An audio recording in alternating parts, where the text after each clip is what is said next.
মা তো মাই হয়, সে সৎ হোক বা আপন হোক। সৎ হয় মা হয়তো বা একটু অন্যরকম হয়, তবে মানুষ তো আল্লাহর সৃষ্টির সর্বশ্রেষ্ঠ জীব হচ্ছে মানুষ। সে মানুষ হয়ে আর একটা মানুষ কীভাবে মানুষ খুন করে, তাও আবার ছোট অবুঝ বাচ্চা। তো যাই হোক, আজকে আপনাদের সাথে অনেক কিছু গল্প শেয়ার করব। আর গল্প না, বাস্তব কথা। গত 2 থেকে 3 দিন আগের ঘটনা এটা হয়েছে।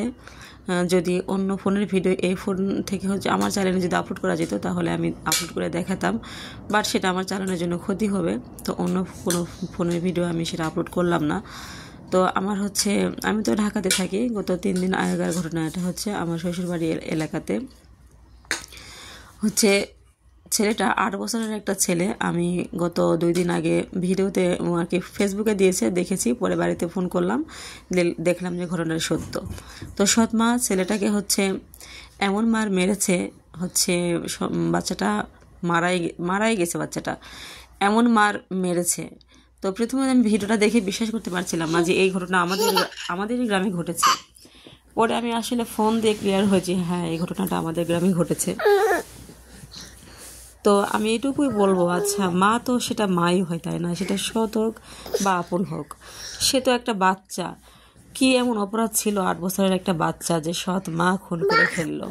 এসব আসলে এতদিন আমি ফেসবুকে সোশ্যাল মিডিয়ায় দেখছি, কিন্তু নিজের গ্রামে আমি নিজে চোখ দিয়ে হয়তো দেখিনি, বাট হচ্ছে আমার শ্বশুর শাশুড়ি তাদের কাছ থেকে শুনলাম। এমনকি হচ্ছে তারা আমাকে ভিডিও পাঠিয়েছে, কিন্তু ওই ভিডিওটা আমি আপলোড দিতে পারলাম না, কারণ অন্য কোনো ফোনের ভিডিও হয়তো আমার চ্যানেলে দিলে যদি কোনো ক্ষতি হয়, এই জন্য দিলাম না। তো আমি শুধু এটুকুই বলবো যে মানুষ কিভাবে এতটা নিষ্ঠুর হতে পারে, এটা আমি ভেবে কুল পাচ্ছি না। আমি শুধু এটুকু ভাবতেছি যে ওই বাচ্চার জায়গাতে আমার বাচ্চা হলে আমি কি করতাম। সন্তানকে কেউ একটু কড়া কথা বললে সেটাই সহ্য হয় না, আর তো খুন করে ফেলা। আমি আল্লাহর কাছে বলি, আল্লাহ, একটা সন্তান সাধারণ জ্ঞান না হওয়া পর্যন্ত সে মায়ের মৃত্যু তুমি লিও না। বাচ্চা নাকি তাদের স্বামী স্ত্রীর ভালোবাসায় ব্যাঘাত ঘটায়। হে আল্লাহ, কি বলবো। তো যাই হোক, আপনারা আমার ভিডিওর এই পর্যন্ত যারা আছেন তাদের কাছে আমি হার্ডলি রিকোয়েস্ট করবো, আমার ভিডিওটা লাইক দিয়ে ভিডিওটা দেখে আপনারা দেখবেন। যদি ভালো লাগে আর নতুন কোনো বন্ধু যদি এসে থাকেন তাহলে আমার চ্যানেলটা সাবস্ক্রাইব করে রাখবেন নতুন নতুন ভিডিও পেতে। আর আসলে লাইক পড়লে ভালো লাগে, আর যদি ভিডিও ভালো লাগে তাহলে একটা কমেন্ট করিয়েন। ভালো ভালো কমেন্ট পেলে নতুন নতুন ভিডিও বানানোর প্রেরণা জাগে, উৎসাহ আসে আর কি। তো যাই হোক, আমার ঘরের কাজ কিন্তু এদিকে মোটামুটি শেষ। প্রতিদিনে যেহেতু এগুলো পরিষ্কার করা হয় সেহেতু হচ্ছে একদম অনেক টাইম লাগে না, আর অনেক কষ্টও হয় না, যেহেতু হালকা হাতে প্রতিদিন একটু একটু পরিষ্কার করা হয়। তো ভিডিও করতে গেলেও শান্তি নাই, ভয়েস দিচ্ছি তাতেও শান্তি নাই। ছোট বাচ্চাকে নিয়ে কাজ করতে হয়, তো বাচ্চা ঘুমালে যে কাজ করব তারও কোনো উপায় নেই, কারণ বাচ্চা আমাকে ছাড়া ঘুমায় না, এমন একটা অবস্থা। তো যাই হোক, সবাই একটু মানিয়ে নেবেন। যারা ভালোবাসেন আমার ভিডিও দেখেন তারা অবশ্যই আমি জানি আপনারা মানিয়ে নেবেন। যাদের ভালো লাগে না তারা দেখতে থাকেন, আশা করি অবশ্যই আমাদের ভালো লাগবে।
তো আজকে রান্না করেছিলাম মাছের চচ্চড়ি।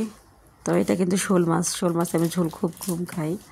তো যাই হোক, যে যা এটা পছন্দ মতো সেটাই সবজি দিয়ে চচ্চড়ি করেছিলাম। তো সবাই ভালো থাকবেন, দোয়া করবেন। আসসালামু আলাইকুম। নতুন ভিডিও দেখার আমন্ত্রণ।